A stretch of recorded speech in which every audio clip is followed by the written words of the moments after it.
Good afternoon and welcome to the Sam Lacrosse Show. Happy Monday. Throughout the entirety of my adult life, there has never been a topic as consistently relevant as quote-unquote mental health. Gen Z, per all accounts, is the mental health generation. Up until we came of age, no one had ever given it really a second thought. We heard about cases of emotional abuse or veterans who came home from war with PTSD, sure. But a suburban mom who fell into bouts of depression, that was nowhere to be found, out of sight and out of mind. But for a myriad of reasons, society has progressed. Many of the problems that used to plague our society have gotten wrung out. We should be thankful every day for this, by the way. More Americans struggle with obesity, for example, than hunger. Although there's a crisis of affordability, particularly for young people, far fewer people live in absolute poverty than before. Modern medicine and technology have completely democratized the vast majority of opportunities for advancements in health, income, and knowledge, among other things. But what happens when this happens, when a society progresses and overcomes the problems that the vast majority of other societies throughout history were not able to progress through and overcome? Well, through psychology, we've discovered that humans have what is called a negativity bias. Negativity bias, simply put, means that humans tend to put far more weight on problems than on solutions. It's why we descend into tribalism online, why we can't drop the politics at the dinner table at Thanksgiving, and why we obsess over things like body image and social status. It's not in our nature to be grateful. We are always striving for the next thing. So in regard to our problems, that natural path for humans to follow when they solve a problem is to, look for another problem. There must be some threat on the horizon, our lizard brain tells us. Even though we have all this advancement, this knowledge, this awareness of everything we could be doing to make our lives better, there has to be something more. There has to be a next frontier, a next wave of tribulation to come to incite action within all of us to fix it. Enter mental health. For the longest time, up until very recently, Americans could not afford to think about the state of their thinking. Most of them were barely making ends meet. A good portion of them had dying or sick children. They had to do whatever they could to survive. Mental health, dealing with things like anxiety and depression, words that are beyond commonplace now, were unthinkable to think of back then, and even just probably about 15 years before the time we're recording this show. But they're not now. Now it's seemingly all anyone can think about. We have entire social media sites dedicated to it. Quote-unquote mental health days are part of the new age corporate lingo and lexicon. Terms like, quote, burnout are found everywhere from elementary schools to the highest levels of elected office. We're not just, quote-unquote, talking about mental health and, quote-unquote, breaking the stigma anymore. Quite the opposite. Instead of talking about mental health, we are drowning in mental health. The therapization of culture has been one of the most underrated trends that has shaped America, particularly over the last decade. How has this affected us specifically? In what ways could this possibly negative? Has this actually helped Gen Z, the ones who brought on this revolution? The most curious thing about this is that absolutely none of these questions are even allowed to be asked. Dare to do so, and you're shouted down. But why? Why is mental health ironically such a triggering topic for so many people? How has it become such an obsession? In my view, the biggest reason for this is that many people have adopted their mental health as a closely held part of their identity. And by the way, this isn't entirely wrong, I don't think. Your mind controls everything else about you. You need to identify close with it, to know it, to do your best to understand it. But in typical American fashion, just like we do with everything, we couldn't just leave the issue lie. We had to not just feed it, but gorge it, to make it, for a good many people, the sole thing they define themselves by.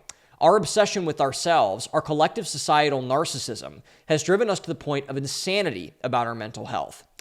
You can tell this by the broad brushstrokes we paint it. What even is anxiety, quote unquote, or depression, quote unquote, or suicidal thoughts, quote unquote, anymore? No one can say. There's a reason for that. When you get specific about something, you actually have to do something to solve it. And there's the rub. We don't want to solve it, as it turns out.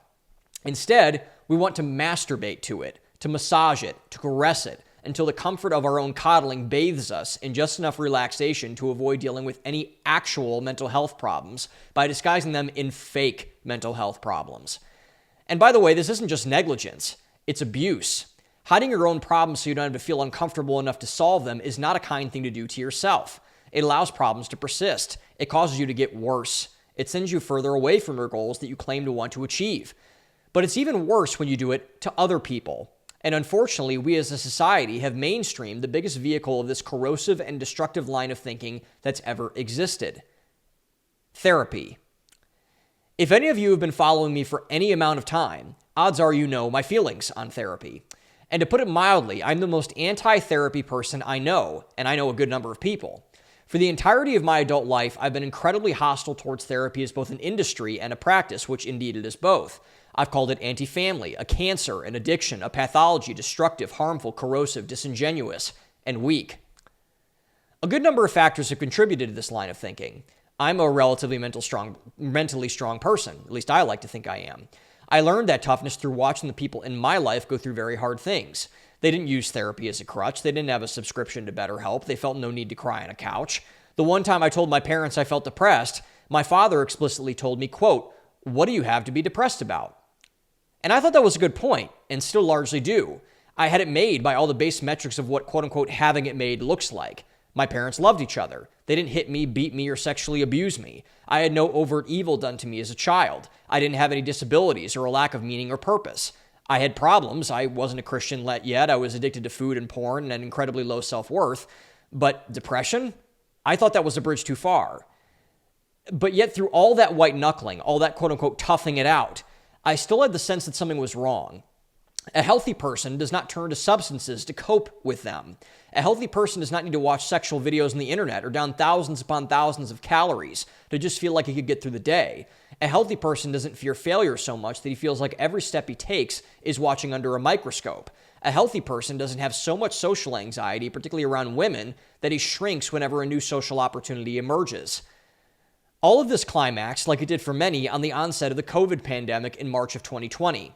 That year was going to be my victory lap, the year where I shed my chrysalis of insecurity and self-imposed sanctimony and victimhood to stick it to all of the people I thought had wronged me. I'm a recovering control freak, someone who has carefully architected, curated, and planned every step of his life. Everything that I thought it was in the way was removed. Everything that I thought could help me was added. If I'm ever classified as a sociopath, I would assume that this would be a massive piece of the evidence in the affirmative. But it wasn't meant to be, as it turns out. An unforeseen circumstance, a global pandemic, robbed me of all of it, tossing up all my ambitions to the side like it was nothing. My brain snapped in half like a twig. A wave of panic swept over me. Who was I now? What was I supposed to do? I can't live like this. I'm going to do the unthinkable. I called a therapist, one that lived a block away from my apartment in Columbus, Ohio, and made an appointment. I lasted 6 weeks. That experience with therapy affirmed every thought I wanted to believe about it. My therapist was an old woman who had no idea about anything going on in the world, in my world, or the world of young people. She didn't know what a dating app was. She had no experience in having me open up about internet pornography or my crippling sense of deficiency about literally every part of my life. Every attempt she made to understand fell flat. And by the way, this wasn't her fault, per se. But should she have advertised it as such? I don't think so. I left halfway through my 12 paid sessions. Just gotta work harder, I told myself. And I did. I could do without therapy. I pridefully told myself and others. I'm taking care of my mental health. I read books. When someone talks about feelings, I open up to them. I've forgiven people. I've written the letters. I've had very hard conversations with people. I've told people how I really feel, raw. This attitude is transcended to my friends as well. Every time a man has asked me if they should go to therapy, I've recommended him against it. Always. You'd feel better getting a six-pack than going to therapy, or making more money, or getting a new haircut, than getting told that your parents neglected you and to use that box of tissues should you need to do so.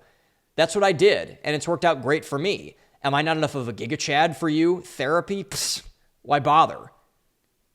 And yet it wasn't enough. Something else is still going on. I've been noticing this for the past couple of months with myself, because more and more I've seen things come up from the basement, as Rocky Balboa put it. I found myself getting shorter with myself and others in instances that I haven't before. I've been hit with waves of brilliantly intense emotions I've never felt anywhere close to before. It's like a slow, soft knock at the base of my brainstem, escalating in frequency and intensity over the last couple of months. And this sense was kicked into overdrive by examples of the specific men in my life opening up about their mental health journeys. My sales coach, for example, who had a horrific upbringing, almost lost his engagement due to him not dealing with his repressed emotions. He's spending thousands of dollars in out-of-pocket medical care costs to take care of it. One of my pastors, who had a childhood very similar to mine, booked his first counseling session 2 weeks ago. More and more people around me are pushing the "I need help with my stuff" button. And given this, I'm finally ready to admit something. I was wrong. I believe my experience with mental health and therapy is turning out to be a massive self-own. Earlier, I talked about how the mental health obsessed crowd, the one who use therapy to get themselves off, drown themselves in self-help books that just tell them to love themselves a little bit more and to take every SSRI their doctor prescribes, are a part of a cult and are doing themselves an immense disservice by staying in its bondage. And by the way, I stand by that statement. They are. However, I believe there's an opposite side to this coin as well, one that I'm guilty of, and I believe many of the anxious, attached, high-agency, insecure overachiever crowd is as well. My dad has told me more times than I could count that I need to quote-unquote live in the gray, and I hate when he says that to me. I've always hated it. I don't like gray. I'm a black and white person. I believe in good and evil, right and wrong, left and right, up and down. In other words, I believe in the truth. I believe in reality. But my dad is an even more black and white person than I am. In fact, he's the person that I, a black and white person, go to for even more black and white person advice. All of that to say, this is a big statement coming from him, because he has had to work on it as well, and perhaps more than I do. Which leads me to the opposite end of the pro-therapy cult, the anti-therapy cult, of which I'm one of the grand wizards. As it turns out, I have done the exact same thing as the pro-therapy side of the equation for years. I've affirmed every single one of my premeditated beliefs without questioning them. I prided myself on being so anti-help in regards to my mental health that I wore it as a badge of honor. I elevated myself without virtue, thinking that I was better than those pussies and wimps that needed to go cry on a couch to feel loved. In other words, I was a hubris-driven, prideful asshole, one that drove his own mental health into the ground just to dump on everyone else's. And this is precisely why I've come to the revelation that, contrary to my own delusion, my mental health is actually not very healthy at all. I probably need therapy more than most other people that I know.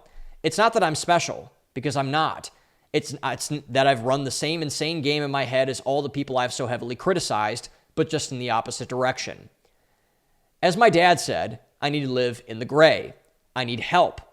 And this episode is going to be dedicated to that gray zone of mental health. For too long, people have succumbed to extreme regarding the brain, the most important thing you need to know how to use, including me. And that needs to change for both sides of the coin. We're going to be talking honestly about everyone involved and how both sides can leverage this opportunity to heal properly.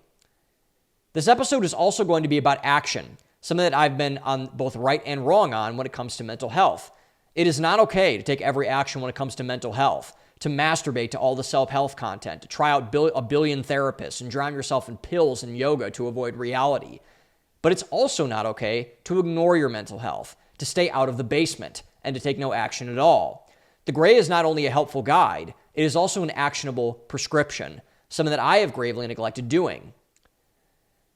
I made a vow to myself 6 years ago, when I started this journey, that I would never throw something out to my audience without having the gall to go through it myself. So given this, here's what I'm planning to do. I'm still not a cry on the couch guy, at least not yet. However, my pastor, who we'll get to later, has talked in depth about being given a 4-day Christian therapeutic intensive retreat by a member of our congregation to help him heal from the things in his basement. He has stated that weekend as one of the most important in his entire life. Over the past month, I've done extensive research into what these look like. They're not cheap, they're not convenient, they're not easy, and all of them scare me way more than I ever thought something like this would. Meaning, it's something I need to do. So on this video, I'm making you all the first to know that I'm setting aside thousands of dollars and a week's worth of work so that next year I can clean out my basement. Do I think this is a magic wand and that it will do all the work for me? No. But is it a massive step in the right direction, particularly for a self-righteous and stubborn guy like me? Yes. The saying, quote-unquote, mental health matters has taken on a life of its own in our era. But your mental health does matter. It defines everything you do, how you interact with your spouse, with your God, with the world, with yourself. If you don't take care of it, it's a subtle sign that you're neglecting taking care of the rest of your orbit, the people in your life that are depending on you to get things done. If you don't want that to happen, if you truly love the people that you're surrounded with, you should do everything you can to take care of them. Get your mind right, and you'll get most other things right along with it. Get your mind wrong, and you'll get most other things wrong along with it. The key, as always, is honesty in either direction.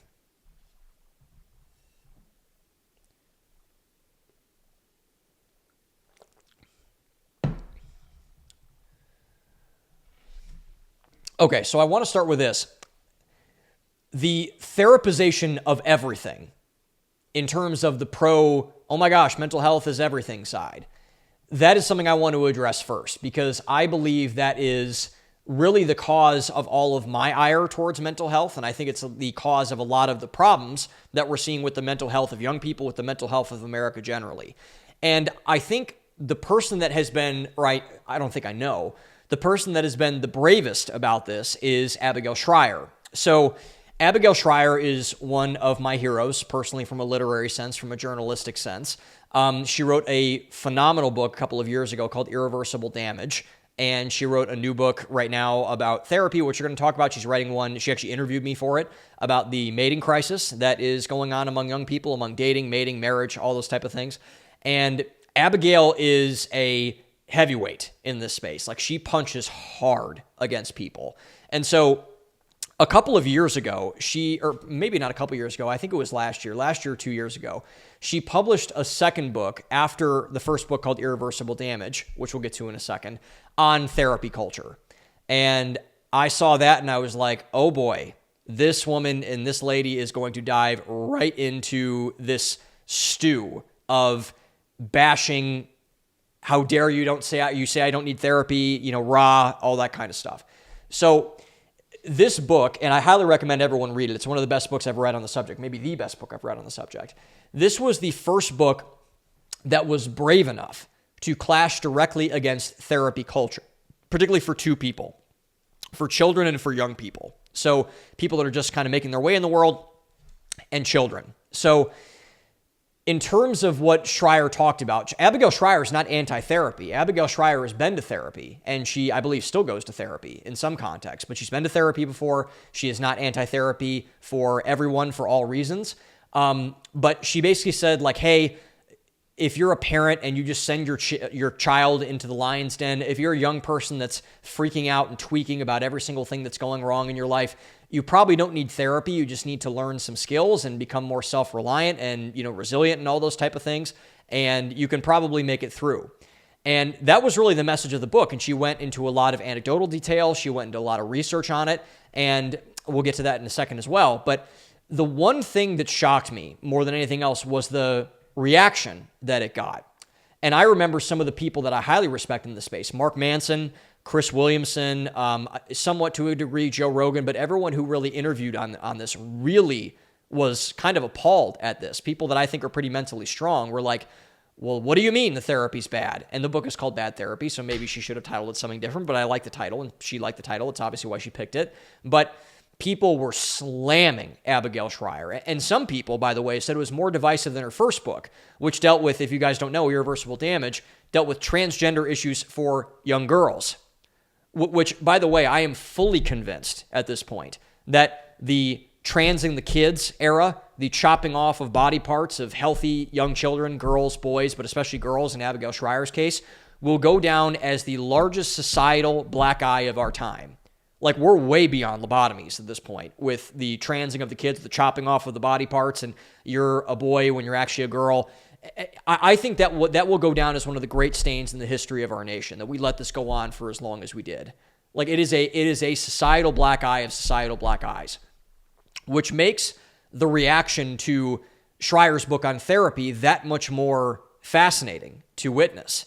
And my thing, like, I was like, why is that? So why that Abigail was basically writing, in some ways, a self-improvement book by saying, hey, you don't need this institutionalized therapy system to, help fix you. You can fix yourself. It was a really encouraging message from that standpoint. At least I thought that it was.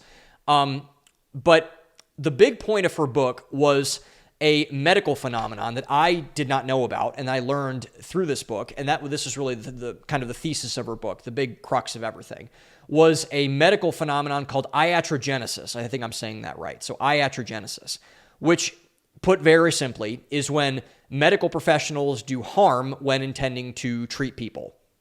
So they want to do something good, but they end up killing something. So, for example, if you are someone goes in for open heart surgery, the doctor is not trying to kill you when you go in for open heart surgery. That's why you're going in for open heart surgery. And so doctor goes in, slices you open, and accidentally scalpel hits the wrong artery inside of your chest and you bleed out and you die.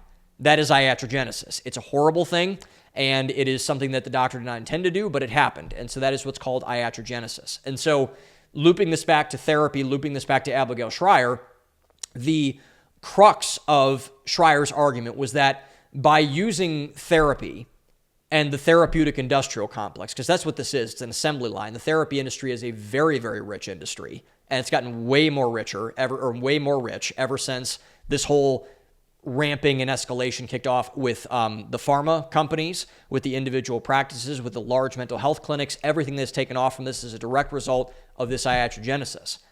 So by using therapy as a Band-Aid for everything, you are actually harming the person, particularly a child or a young person, by saying you need to have an emotional bubble put around you to protect you from everything. So, and by the way, the examples in this book are crazy. If you want to read this book of some things that people have said that they've gone to therapy for. And this is everything. So, the amount of times that people are pushed to therapy for things like a breakup, someone breaks up with you, you go to therapy. A pastor says something you didn't like, go to therapy. Your parents, said that you're off the health insurance, go to therapy. Your parents are, mistreating you or abusing you or something. And this goes in complete opposition to the now, I believe, scientifically proven fact that was, pioneered really by Nicholas Nassim Taleb and a lot of other people about anti-fragility. And so children and young people are anti-fragile in vast majority in every metric that people are measuring it by, meaning that adversity, it's the Kelly Clarkson song, what doesn't kill you makes you stronger. And so when you go through tough times, when you go through adversity, it actually makes you stronger. It makes you better. And when you protect young people, children, from that, obviously we shouldn't throw our kids to the wolves. We shouldn't throw our young people to the wolves. And there's a lot of things that we can do to help that. But really, when you don't allow people to fail, when you kind of use this therapized language of trauma and, trigger words and everything like that, and, it does not allow this anti-fragility to take place. And what has happened is that among our society's young people, particularly Gen Z and below, we have emotionally and mentally stunted their growth.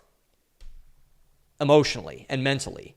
So it's no wonder why you see all of these young people falling for the TikTok trends and doing all the crazy stuff in the streets and everything like that.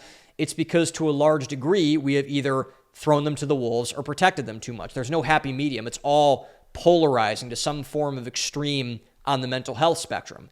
And you can see this everywhere, by the way. It's crept into everything. And so, again, I think that a big thing that, Abigail Shrier talks about, and the big thing that I see, and that we all see if we're being honest enough to call it what it is the therapization of language across our culture. Like, words matter. And again, you see like these bland diagnoses of anxiety and depression and trigger warnings around movies now. And there's, saying like, for example, there's like, aggressive language, like racialized language in movies. So like someone says the N-word. Obviously, I'm no fan of the N-word. I think it's an evil word.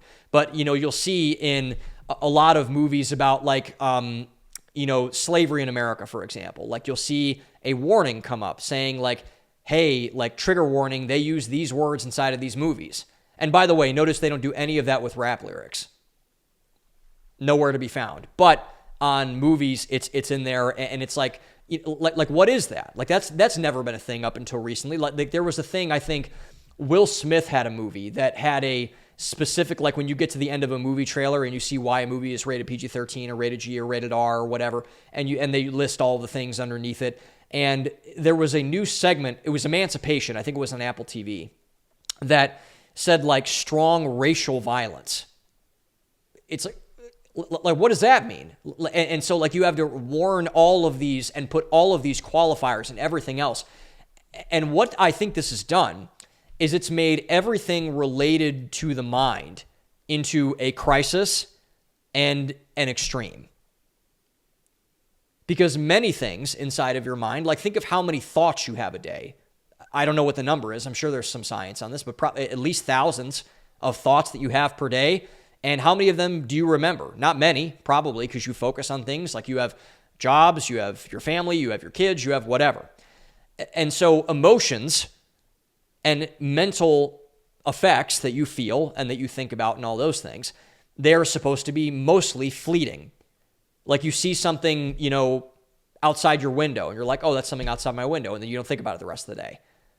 But now with mental health on the extreme side of this equation, nothing is fleeting anymore, which is, by the way, the whole point of emotions.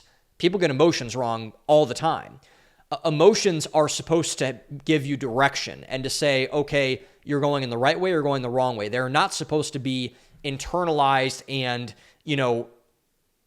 adopted as a part of your identity. That's why you say, I am depressed, not you should say, I am depressed, I am feeling depressed, not I have depression, at least in my view, unless it's a clinical diagnosis. But way too many people are saying they are, I am, it's an identity thing, depressed, anxious, suicidal, whatever. And if you are those things, let's have a conversation about that. But if you're just having a bad day or something, it's like you don't need to massage that and you need to deal with that rather than being just everything needs to be felt so deeply. Everything needs to have all this meaning underneath it. And it's like, it's not healthy to think of yourself that much. It's not healthy to be that much of a narcissist. And that is what this mental health crisis has emboldened in people, particularly young people. And young people have been baked into this. It is a part of our world that we came up through this this system in that way. And by the way, given this, it's no wonder why we're seeing such a rise in emotional hysteria and people going crazy and mental health issues skyrocketing.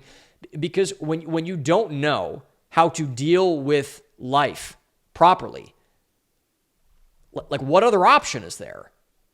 What other option is there when you are going into adulthood, when you're going into the world, and you see something like the Charlie Kirk assassination, which is, by the way, a wild event, or you see something like COVID, or you see something like you encounter real people with real problems, by the way, who are not going to conform to your specific design of how you want the world to work, because that's not how the world works, if you don't know that already. And the only result for people that have been this incubated, this sheltered, this coddled is hysteria and panic. And I get that. I get it, because that is the natural default response of something like this. And this is exactly what we have gotten at scale. And again, I'm warming up to therapy, and I'm changing my mind on therapy, but I am not changing my mind on this because it's a problem. And this is what we're up against. And this is having dramatic ramifications across our society. And you see it everywhere. And so does therapy have a place in our society? Does mental health care have a place in our society? Yes, it does. And I was wrong about that. But we cannot swing in this direction because that's where we are, and it's infected everything. It's made many things worse. And I am not a fan, obviously, of making things worse. So we got to fix that. And we can fix that by stopping to therapize everything.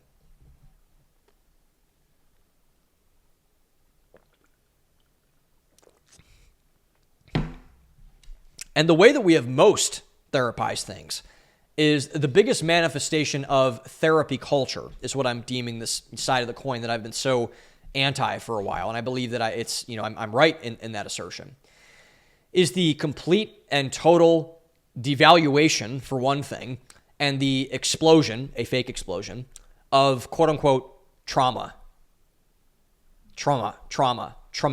traumatized. So I am a writer by trade. I've written hundreds of articles. I've written 3 books. I'm writing a novel right now. I do a lot of other things in that area. I've helped a bunch of people write books. Words matter. That is what I'll say when it comes to writing. And anyone who asks, hey, I want to be a writer, what should I do? Or I want to write a book, what should I do? I always give them this advice. Words matter. Know what you are talking about. Know how you talk about that thing. Know what the language you use to talk about that thing means, and how that people are going to take that, connotate that, everything like that. So the issue with words and the devaluation of words and the explosion of words for no reason at all is that no one can define them anymore. This is the Matt Walsh, what is a woman question. When you take gender and you blow it up and you say that it can mean anything, No one knows that a woman is anymore. That's what made that movie so brilliant, is because they're like, oh my God, that movie was about obviously trans issues and things like that, but that movie was about words more than anything else. And the same thing has happened with trauma, which I had this thought when I was writing the show. It was, so when we think of bubbles in the economy, right? And so we think of the dot-com bubble. The dot-com bubble is a really easy example. So the dot-com bubble was a bubble because everyone thought if you had a website and a company with a .com on the end of it, that the valuation of the company was going to be massive just because you had an internet presence. And it turned out that a lot of those companies in the dot-com bubble were nothing burgers, obviously, because if they didn't have value other than the .com slapped on the end of their name, they had no value as a company, which blew up the economy, tanked the economy, and then led to a lot of other things. And so the same thing happens with excess in anything. And words are the exact same way. When there's no there with an economy, with a word choice, with a industry, with whatever, it's just like any other bubble. And this is incredibly sinful, by the way, to use this word, trauma specifically, because many people have legitimate trauma over things that they need to heal from. And I don't want to minimize that trauma. And I've been very careful about that in the past, where people have had legitimate evil done to them. I know many of my friends, many of my family members have had legitimate evil done to them by someone, by something, by an institution, and that needs to be acknowledged. I don't want to not acknowledge that and sweep that under the rug. That's where I've been wrong in the past, several times, shamefully on my part. So we need to get back to a base definition of what trauma is and what trauma isn't. And so when I want to go to a word, I look up the word in the dictionary. And the definition for trauma, as put in the dictionary, is the following. It is, quote, an emotional response caused by severe, keyword, distressing events such as bodily injury, sexual violence, or other threats to the life of the subject, or other threats to the subject or their loved ones, or indirect exposure, such as those same things on television or news. That is the definition. Let me repeat it. An emotional response caused by severe, distressing events such as bodily injury, sexual violence, or other threats to the life of the subject, other threats to the subject or the loved ones, or indirect exposure such as those same things on television and news. And I think, by the way, all people can agree with this, because those are legitimate traumas.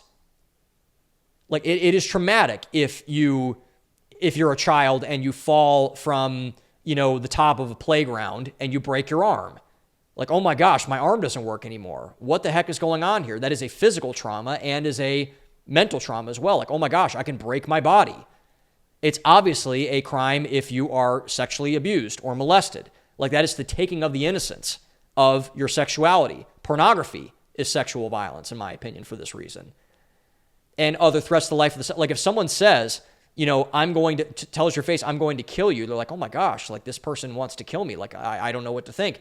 And these other things, when it extends to your loved ones, people you love, when, you get hurt, or when they get hurt, rather, you get hurt as well.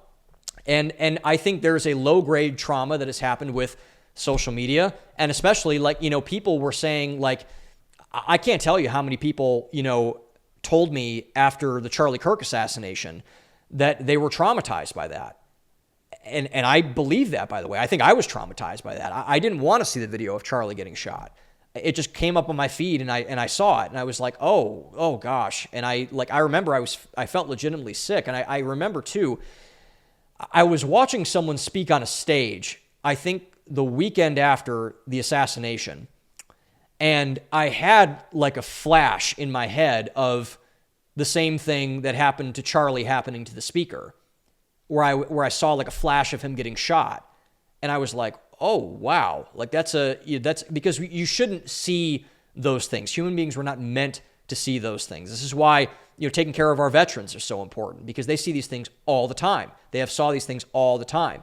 And those are legitimate traumas. I don't want to minimize those things. And by the way, things you should address in hopes of getting them improved and bettered throughout this entire time you're dealing with them. Because obviously you should, because if you don't deal with them, they will continue to harm you. But now, here's what trauma is not. Anything else that does not involve all of those other things. Literally anything else is not trauma. It is not trauma if someone sends a mean text message. It is not trauma if someone breaks up with you. It is not trauma if you have a mean comment posted to your social media or your YouTube channel. That is not trauma. It's just not. It's not. So what we have done is this is the biggest given an inch and taking a mile maybe that I've ever seen. Which is why we have gotten to things like the safetyism concept, safe spaces, trigger warnings, etc., which, corporate HR statements, whatever, which have bled into every area of our lives. And this is where I'm probably going to get in trouble for saying this. If you think you are traumatized, you're probably not traumatized.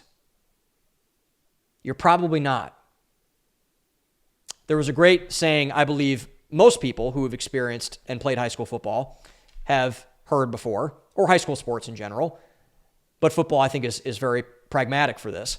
Are you hurt or are you injured? That's the big question. Are you traumatized or are you hurt? You may be hurt, as I am discovering that I am, and I need to heal those things. And most of us are, by the way. But that does not mean you can externalize the responsibility of those feelings onto someone that's not you. Your parents did not traumatize you. Your school did not traumatize you. A political leader did not traumatize you, quote unquote. That is unfair to them and unfair to you because it takes all your agency away. I was telling this to someone a couple weeks ago who had called me out privately on a thing that I said in my podcast where they said, I thought that you were talking about me and, that was, I didn't intend to, do this thing to you, but if I did, I'm sorry. And what I told that person is my feelings are not your responsibility. I am not doing this to place blame on you. I am not doing this to say that you did this to me. That's another thing that people say, you did this to me. No, they didn't. They didn't mean to, probably. This person certainly didn't. And my feelings and your feelings are my and your responsibility. You have not been traumatized. You just had something happen to you. You are hurt. You are not injured. Everybody in a football season plays hurt. Everybody. All humans play hurt. You are not traumatized. You're just hurt. And it's okay to be hurt. It's okay to have something suck. It's okay to feel a negative emotion. But this just fetishization of trauma, man, it is the biggest bludgeon of the therapeutic industrial complex due to it becoming such a third rail. No one can discuss this. If anyone tries to have an honest conversation about trauma and say, hey, maybe you're hurt and not injured, it's like immediate blacklist. It's like the claws come out, the teeth are bared. Anyone who comments and says or says something that you're not a certain thing, you're not traumatized, it's probably not your parents' fault, it's not whatever. They are shouted down as insensitive, you're traumatizing me, this is a microaggression, whatever. And this is like, it's not healthy for a culture to do that, for everything to be trauma and you to be traumatized by everything. It's not healthy. Because if we can't discuss our problems, like this is the same thing where anybody who criticizes the secular government of Israel is an anti-Semite. Anybody who questions, the way that, black families operate in single motherhood, you're a racist. Anybody who has a problem with trans and the kids, you're a transphobe. It's the exact same thing. Are there legitimate racists and sexists and transphobes out there? Yes. Are there people with legitimate trauma? Yes. But are most people who comment about something honestly?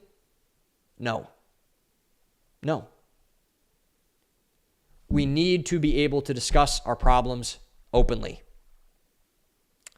If we can't do that, we cannot have an honest conversation about healing and helping one another, which is what this should be. This mental health dialogue and discussion in our culture should be about how can we help one another get better. And that is not happening. And that's a huge missed opportunity if we don't take advantage of it. And I think that we're missing it. And that is not healthy, especially for a country that claims to value mental health as much as ours do. Because if we don't do that, we clearly don't.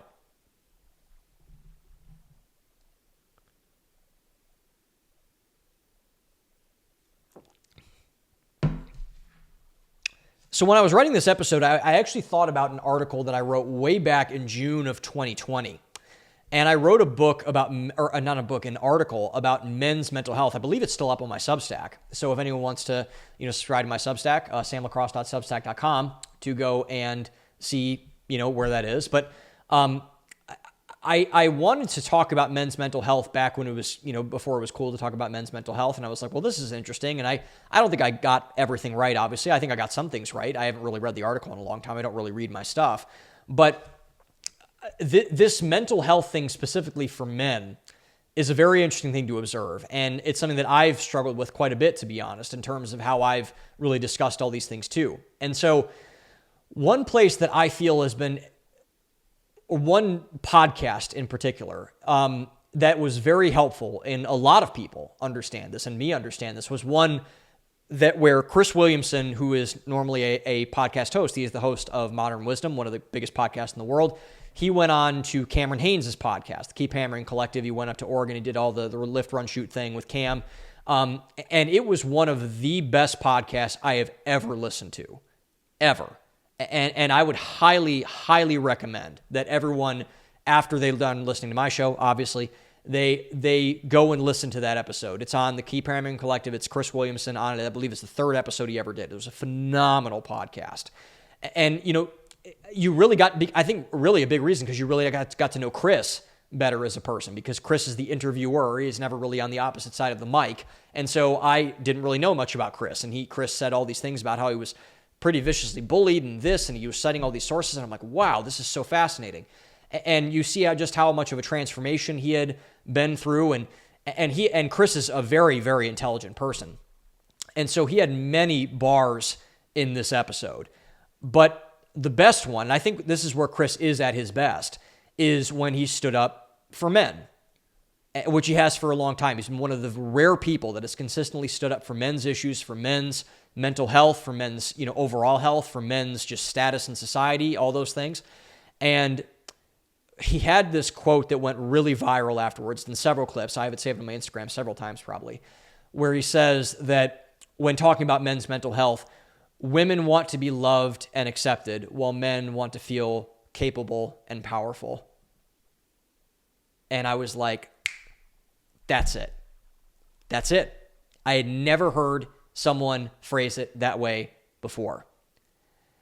Because that is exactly what the world misses about men's mental health.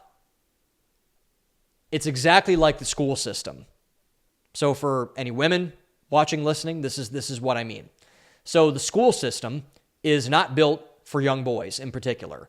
Young boys are wild, crazy creatures. They're lovely creatures, but they're built to run around and smash into walls and do all these things. They are not meant to be like young girls. Young girls are much more agreeable. They're much more docile. They're much less willing to smash themselves off the walls, and they're a color inside the lines, all those type of things. Young boys are not like that. Now, they should strive to be like that down the line if that's what they're called for, but young boys and men in general are wild, venturing, pioneering creatures. And so the reason why the school system is, particularly in the public schools, have failed young boys is because they have tried, like a lot of other cultural institutions, to make them into women, to make them into girls, by socially engineering the system. And the therapy and mental health complexes are built the exact same way. They are built in complete opposition to what men want to feel. Again, going back to Chris's quote, women want to feel loved and accepted, men want to feel capable and powerful. So let's take the therapy angle on this now. I will tell you firsthand, and every man, if he's very honest, will agree with this, even if he's in therapy, by the way, at first, the most emasculating thing ever that you can do to a man is make him sit on a couch, talk about his feelings, and cry. Nothing makes a man feel less masculine than that. And sometimes men need to do that. I cry. I sit on couches. I talk about my feelings. But to be that the primary way that men deal with their emotions, to hammer it over and over and over and over and over again without anything on the back end to make them feel, as Chris put it, capable and powerful. This is why the social fabric is missing men. And by the way, this is not only a therapy thing. Church, in a lot of ways, is built the same way. Social gatherings are built in the same way. Politics is built a lot in the same way. There's a great book my friend Francis Emelogu told me about once. I still haven't read it, but I've read part of it. Why men don't go to church. It's for this exact reason. Church in the modern era is not built for men. It is built for women and children. The exact same thing with the school system. The exact same thing with therapy. It is built primarily for women. And so men go into therapy, into a traditional therapy session like, oh, I don't like this. I feel weak. I feel emasculated. I feel icky, whatever they want to say. And it led people like me, a pretty masculine guy, I think, to isolate themselves, to not feel their feelings. And what usually happens with men in isolation is they turn to vices to make them feel capable and powerful, to make them feel like a man, to make them feel masculine, to make them feel something. And Chris Williamson has this other hypothesis that I think is actually very accurate. He calls it the male sedation hypothesis. And what the male sedation hypothesis is that men feel so emasculated by the actual world around them that they're numbing themselves by pursuing those things in the world, but in other areas, which are primarily internet pornography and video games. So men do not feel capable and powerful enough because society has so villainized masculinity and so villainized men. And by the way, men need to take ownership of that, but society has not helped in the longest run, particularly in therapy sessions, mental health, everything in that vector of society. So men do not feel capable in real life. They have been beaten down constantly. They have not been built up at all. So they have given up on seeking adventure in real life. And in the case of internet pornography and video games, finding a woman, living a bold life, living a courageous life, Jordan Peterson calls it having a sense of adventure. And they don't feel supported to do so by anything. No cultural and this is changing, thank God, by the way, but they didn't feel supported to do so. So what they do instead is they sedate themselves with various empty calorie consumption methods, primarily pornography and video games, and other things like, Netflix binge watching or weed or, food, things like that. And that's why basically, and this is where I think we need to draw a very, because I get so angry when people, all these like kind of Karen news ladies and all the commentaries or what, like Olivia Wilde said something about Jordan Peterson that really made me angry once about, the incels or whatever. It's not that the men that fall into this are incels or deadbeats or lazy or by the way, that they're not capable of feeling their feelings. It's that society has been so feminized and so tailored to women, particularly in this space, that it is no wonder why men do not want to open up about anything. Why would they? Why would they? Men don't want to feel like women. Sorry. They don't. And by the way, women don't want to feel like men. It would be like, I had my friend Brian Jameson, he's a wonderful guy in my church. He had a Wild at Heart retreat. John Eldridge wrote a great book called Wild at Heart about Christian masculinity. And he led, I think, a group of probably around, I don't want to overstate this, but like dozens of men out to this place in Central Texas where they went out and they talked about this stuff. And they went out into the woods and they did man stuff and everything like that. Like if you were to say that, okay, women do that, go into the woods and talk about like killing bears and, colonizing the West and everything like that, to be like, whoa. And it's like, no wonder they would say, whoa, by the way, no wonder they would say that. Because that would probably close off a lot of women, because that's not how women operate. That's not how women operate. So in the inverse, let's go back to men. So when men do not open up about anything, when they see all of this opposition against them, it leads to them, a lot of them, particularly when they're older, because they've been so baked into this, to get heavily addicted to things: alcohol, drugs, substances, pornography, prostitution, whatever. They isolate many of, like the amount of middle-aged men who are committing suicide, particularly in middle America right now, is staggeringly high. You know, the male suicide rate is 3x that of women. You never hear about that, but it is. And particularly for middle-aged men. I've talked to my dad a lot about this. My dad is not suicidal. My dad is, I think, a pretty happy guy from everything that I've said, and I'm very grateful for that. I love my dad. But I've told him, like, Dad, you got to be real vigilant about this stuff. Like, you got to take care of yourself in that way. Like, this is a big problem for men. And until it gets fixed, and until we have repented of this uber feminized way of dealing with your stuff as a man, men are going to continue to suffer. That is 100% what's going to happen. And we should not want our men to suffer. We should want our men to be mentally healthy, because men are leaders, men are pioneers, men are the first in the fray of everything. And if we have a lot of weak men leading that, which we have in many areas for long periods of time, we will continue to see adverse effects on everybody, affecting women and children downstream. Men are made to bless women and children. They're not made to curse them. And if men don't get right in the head, with society helping them out a little bit, the same thing will continue to happen.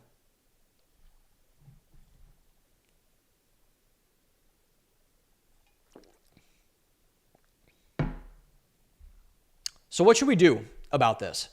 So I'm going to loop it back to my monologue now. So my pastor, Doug Weckerman, gave a great sermon, one of the best sermon. You know, I always like to say, and people have said this before, so it's not a me thought at all, like the Word of God reveals many things to you, as do the people who speak the Word of God. And I'm very fortunate to be surrounded by many men, not just my pastors and not just the staff at my church and everybody involved with that, but people in general who are very wise, men and women who are very wise of the Word of God. They speak very eloquently about it. They are able to relay it and make it relatable. It's really refreshing and it's really wonderful. And so one of the best sermons I have ever heard, and the best singular sermon on mental health I have ever heard, was from my pastor, Doug Weckerman. And he gave one on mental health. And by the way, he was the same individual earlier on that went on the therapy retreat. And he gave this sermon, I believe, after or around the time he was going on this therapy retreat. And, you know, when your pastor gets up there and they say, I'm going to give a sermon on mental health, I said, oh no, here we go. And I love Doug. And, you know, but I was like, oh boy, what is this going to be about? Is this going to be a bunch of like therapy speak, like gobbledygook, whatever? And I have very high admiration for Doug, but I thought he was going to, like, he's going to just say what the audience is going to want to hear. He's going to repeat all the talking points and everything like that. But he didn't. And I was like, one, yay, awesome, great job. Good for you. And good for the church, by the way, good for the congregants. But he did not pander to the audience at all. And this might have been a watershed moment for me in terms of, wow, like here's a very masculine guy talking about mental health in a way that is prescriptive, a way that is helpful. And I thought that was wonderful. And so he gave a very prescriptive message that was very eye-opening for me. And like I said, I think this is really the gateway to the rabbit hole that I'm going down now. And it really had 3 points to it. And I will link the sermon somewhere. It's called I've Got a Sound Mind by Doug Weckerman. If you just put I Got a Sound Mind, Doug, it'll pop up. Red Rocks Austin on YouTube and on the podcast as well. So the first point was that it's okay to not be okay. Everything must start with the truth. And it is okay to be in a position where you are not feeling the best and you feel like you need help. It is not okay to just say, nothing's going on, nothing to see here, I'm going to wipe my hands. It's like no. We have all been hurt before. And it makes no sense to ignore that, to not acknowledge that. It doesn't mean that you need to stop your entire life all the time. But if you get, I was at boxing this morning. If you get punched in the face, it's okay to say like, oh man, like that, that hurt. I got punched in the face, whatever. You shouldn't freeze up and dwell on it, never box again and whatever, like that fragile stuff. Don't do that. And Sean Johnson, who wrote a book that I'm reading this week called Kiss the Fire, out now on Amazon, by the way, who is Doug's pastor, who is my pastor's pastor. It's interesting how that works. And so Sean Johnson had a great point. He preached at our church, I believe, 2 weeks ago by the time this is out.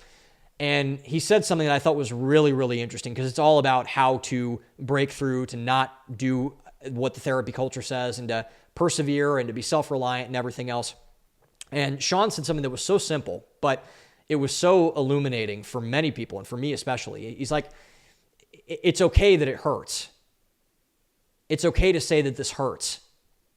Like he had a line in his book where he was telling his wife, like this just hurts so bad. Like this hurts so much. I'm really in pain right now. And so the big thing about this is that ignoring the pain, ignoring the hurt, ignoring everything is not going to help you. Because if you do that, if you ignore the problem, nothing will get fixed. You will not improve. So it is okay to not be okay in regards to your mental health. And this is where Doug flipped it. And this is where a lot of people were very uncomfortable. And I as more of an anti-mental health person was like, yeah, and so he flipped it. But it's not okay to stay not okay. And this is the part that I've been preaching about for years. And this is the one that our therapized culture, our therapized society has neglected. But it doesn't, but this is what I missed. This is what I missed. It does not matter if you try to get okay when you're not okay, if you don't acknowledge you're not okay in the first place. If you don't acknowledge pain, hurt, tragedy, sadness, emotions, whatever, which I have not. It doesn't matter if you get help. Getting help with what? You don't even know what's going on. And so going back to the more pro-therapy, no matter, what, I'm just going to stay in that. I'm going to stay forever in that category.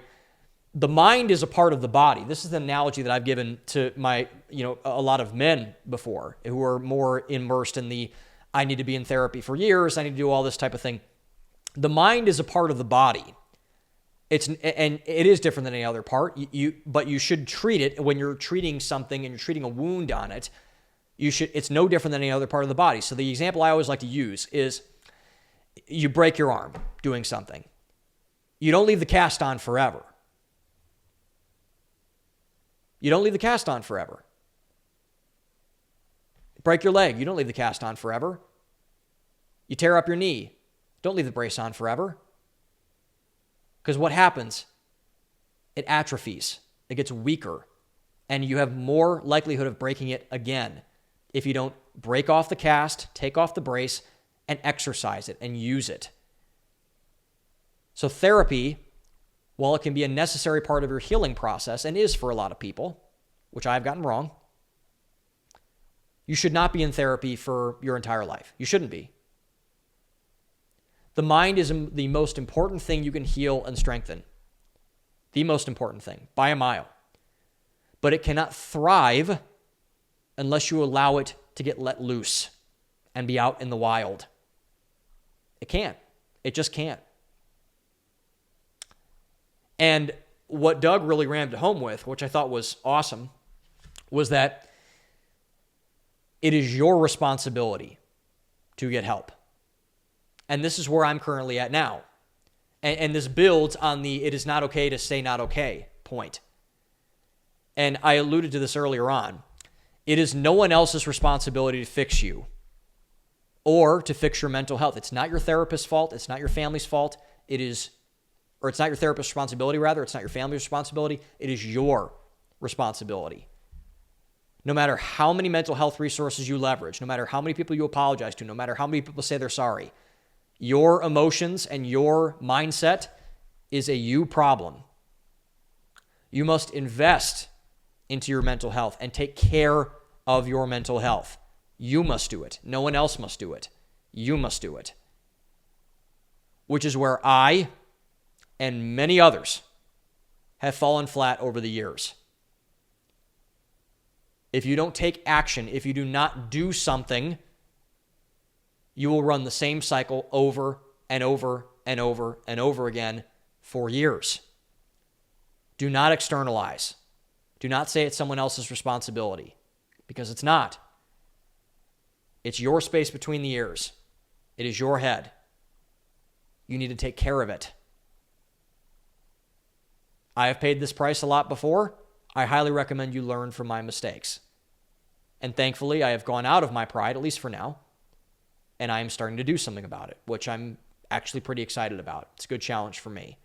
And it will be a good challenge for you as well, no matter where you are on the spectrum. Where I'm at, where someone else is at, the opposite of me, whatever. Don't externalize. Get help. It's okay to not be okay, but it's not okay to stay not okay. And to get okay, you need to take responsibility and not externalize onto other people. So acknowledge where you are, get help, and heal yourself so you don't hurt yourself or others even more than you have. Thank you all for watching. Own the day. Open your mind. I'll see you next week.